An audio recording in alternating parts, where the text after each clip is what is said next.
4점은 진짜 미친 건가? 김민재 돌문전 평점 4점. 빌트 정신 나간 평가에 분노 터져버린 위넨 팬들 반응 디귿디귿. 빌트는 쓰레기 언론이다.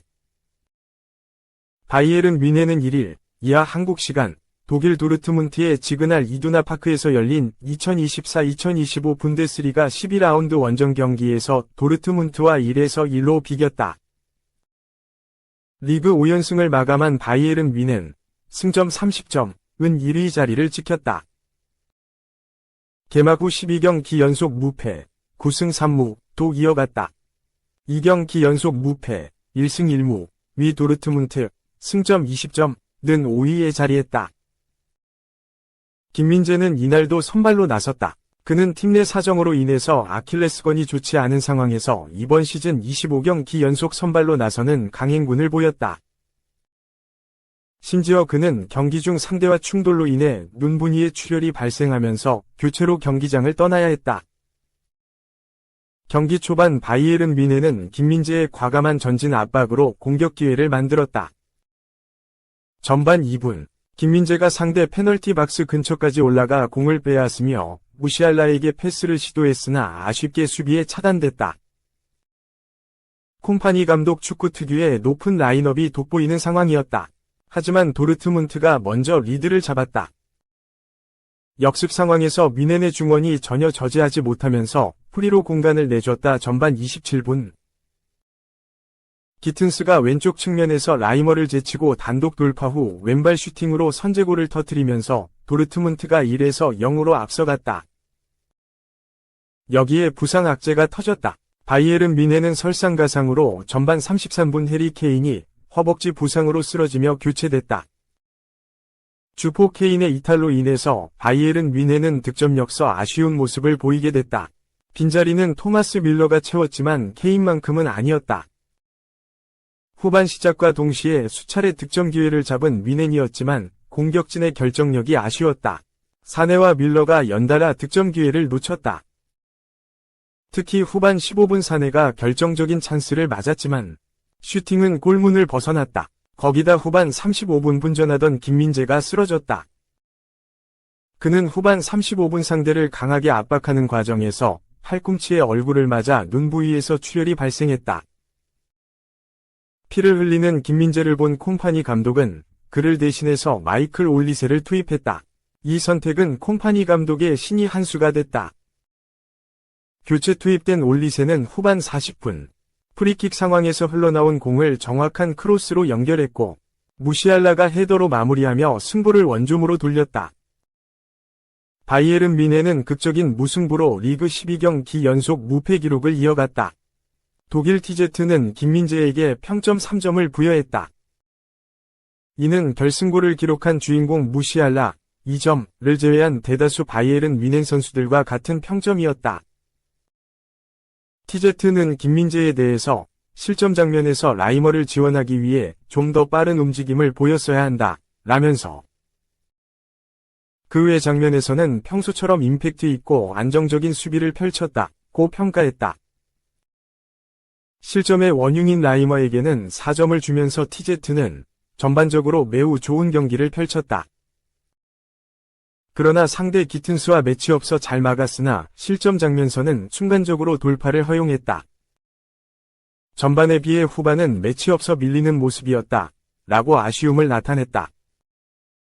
대부분 안정적인 플레이를 펼쳤다는 평가를 내렸지만 빌트는 달랐다.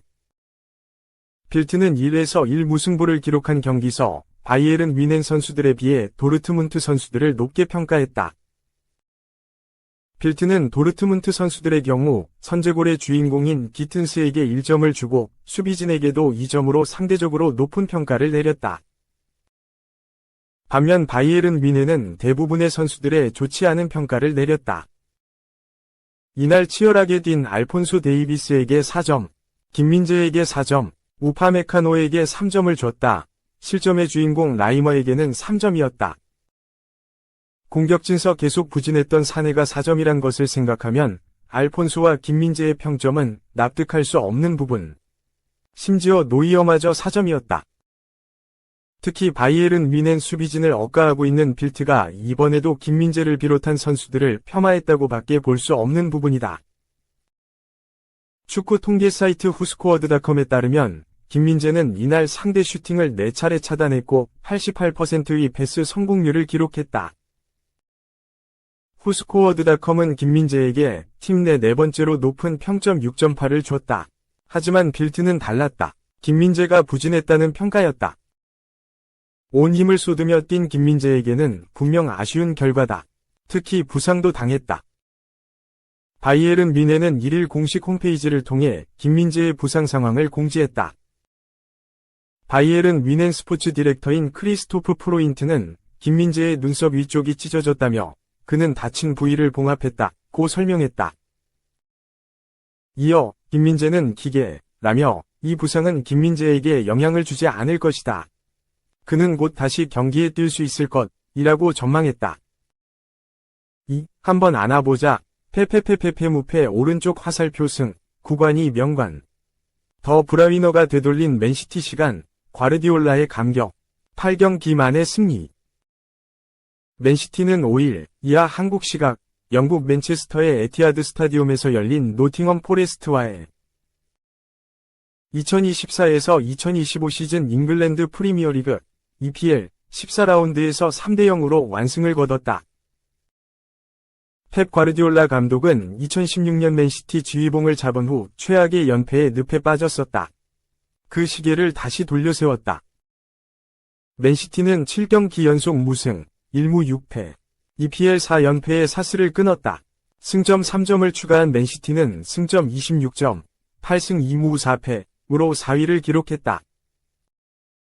이날 뉴캐슬 유나이티드와 3대3으로 비긴 선두 리버풀, 승점 35, 11승 2무 1패과의 승점 차를 한 자릿수인 9점으로 좁혔다. 맨시티 부진의 원인은 핵심 선수들의 줄부상이었다. 발롱도르를 받은 로드리는 일찌감치 시즌 아웃이 됐고 공격의 핵인 케빈 더 브라위너도 부상으로 한동안 출전하지 못했다. 과르디올라 감독과 더 브라위너의 불화설까지 제기됐다. 올 시즌을 끝으로 맨시티와 계약이 종료되는 더 브라위너의 거취도 안개 속이었다. 그는 최근 시즌을 시작했을 때 재계약 이야기가 나올 거라는 건 알았지만 허벅지 부상 후 협상이 보류됐다고 고백했다. 선발 진용에 가세한 더 브라위너가 폭발했다. 그는 전반 8분 일카이 귄도안의 크로스를 헤더로 연결하며 베르나르두 실바의 선제골을 어시스트했다. 전반 31분에는 강력한 오른발 슈팅으로 직접 두 번째 골을 터뜨렸다. 맨시티는 후반 12분 제레미 도크의 골까지 묶어 완승했다. 더 브라위너는 후반 29분 교체됐다. 과르디올라 감독을 그라운드를 빠져나오는 더 브라위너를 붙잡아 끌어안았다. 영국의 BBC는 그것은 아버지가 일이 잘 되었을 때 아들에게 애정을 표현하는 것과 같았다. 더 브라위너는 만족스러운 미소를 지으며 벤치의 꼭대기로 걸어갔다고 설명했다. 과르디올라 감독은 노팅엄전 사전 기자회견에서 더 브라위너와의 불화설을 일축했다. 그는 사람들이 나와 더 브라위너 사이에 문제가 있다고 말하더라.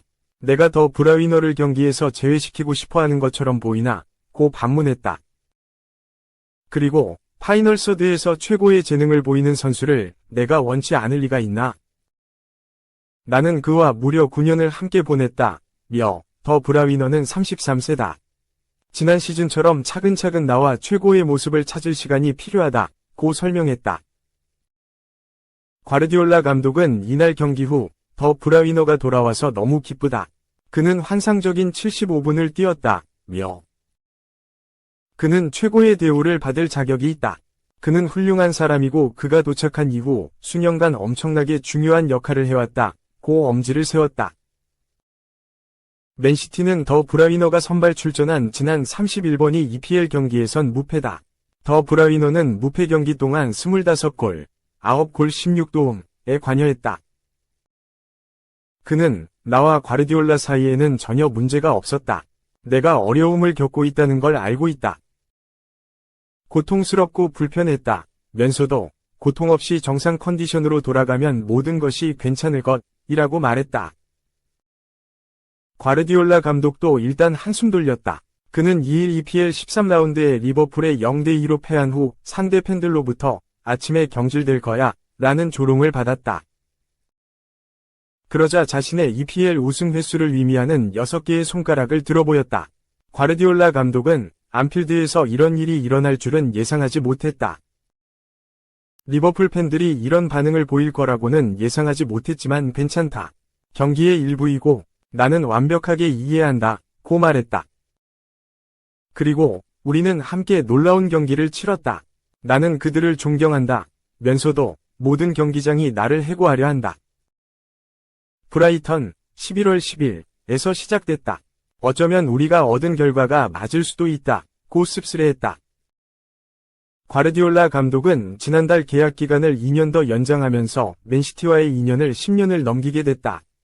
하지만 재계약과 함께 충격의 연속이었다. 맨시티는 지난달 27일 안방에서 열린 페이노르트, 네덜란드와의 UCL 리그 페이즈 5차전에서 3에서 0으로 앞서다가 내리 3골을 허용하며 3대3으로 비겼다. 페이노르트전에서 과르디올라 감독의 얼굴과 머리에는 붉은 상처 자국이 생겼다. 그는 경기 후 기자회견에서 긁힌 흔적에 대해 자해하고 싶다 고 말한 후 긁는 동작을 하며 내 손가락, 내 손톱으로 라고 밝혀 논란이 됐다. 자해 발언에 대해선 곧바로 사과했다. 리버풀전을 앞두고는 충격 발언을 했다. 사퇴 가능성을 시사했다. 과르디올라 감독은 내가 문제라고 느낀다면 더 이상 머물고 싶지 않다. 그저 계약이 있다는 이유만으로 그 자리를 유지하고 싶지 않다. 고 밝혔다. 그는 또 구단 회장도 이를 알고 있다. 내가 먼저 팀을 정상 궤도로 되돌릴 기회를 달라고 요청했다. 며 특히 부상자들이 모두 돌아오면 맨시티가 어떤 모습을 보일지 지켜봐 달라고 했다. 며 부상자들이 돌아온 뒤에도 내가 팀을 다시 올려놓지 못하면 당연히 바뀌어야 한다. 이전에 맨시티와 함께 보낸 9년은 사라지게 된다. 고 덧붙였다. 과르디올라 감독은 노팅엄 전후 구단과 선수단 모두의 승리가 필요했다. 이전 경기에 아픔이 있어서 우리는 경기 종료를 알리는 심판의 휘슬이 울리기 전까지 긴장을 풀지 못했다. 며 무승 기간을 끝냈다는 게 중요하다. 좋은 경기를 했다. 고 안도했다. 3. 얘한테 1000억을 쏟아부었다고? 리버풀 팬들이 분노한 이유. 리버풀은 5일 오전 4시 30분 한국 시간 영국 뉴캐슬 어폰 타인에 위치한 세인트 제임스 파크에서 열린 2024에서 25시즌 프리미어리그 PL 14라운드에서 뉴캐슬 유나이티드의 3에서 3으로 비겼다. 이날 무승부로 리버풀은 공식전 7연승 기록을 마감했다. 무려 6골이나 터진 난타전이었다. 초반까지 탐색전을 펼치던 양팀. 전반 35분 브루노 기마랑이스의 패스를 받은 알렉산더 이삭이 골망을 흔들며 뉴캐슬이 리드를 잡았다. 전반전 스코어는 0에서 1. 후반 들어 승부수를 띄운 양팀이었다. 후반 5분 커티스 존스의 동점골이 터졌지만 머지않아 앤서니 고든이 다시 앞서가는 골을 기록했다. 이후 리버풀은 트렌트 알렉산더 아놀드, 루이스 디아스, 도미니크 소보슬라이 등을 투입하며 공격을 강화했고 살라의 멀티골이 터지며 리버풀이 역전에 성공했다. 사실상 리버풀의 승리로 끝날 것 같던 승부. 극적인 동점골이 터졌다. 후반 45분 기마랑이스가 올린 공을 파비안 셰어가 왼발로 마무리하며 3에서 3 스코어를 완성했다. 이날 경기의 마지막 득점이었다. 패배하지는 않았으나 어딘가 찜찜한 승점 1점을 챙긴 리버풀. 비판의 화살은 한 사람을 향하고 있었다. 바로 스트라이커 누니스였다. 축구 통계 매체 소파스코어에 따르면 풀타임을 소화한 누니스는 유효 슈팅 0회, 드리블 성공률 0%, 2회 중 0회, 빅찬스 미스 2회, 볼터치 25회, 패스 성공률 67%, 12회 중 8회, 지상 경합 성공률 43%, 7회 중 3회, 공중 경합 성공률 40%, 5회 중 2회, 턴오버 8회 등을 기록했고 매체는 누니스의 양팀 통틀어 최하 평점인 6.0점을 부여했다. 팬들의 비판도 이어지는 중이다. 영국 스포츠 바이블은 리버풀 팬들은 누니스의 경기력에 분노했고 그의 대체자로 이삭을 영입할 것을 요구했다.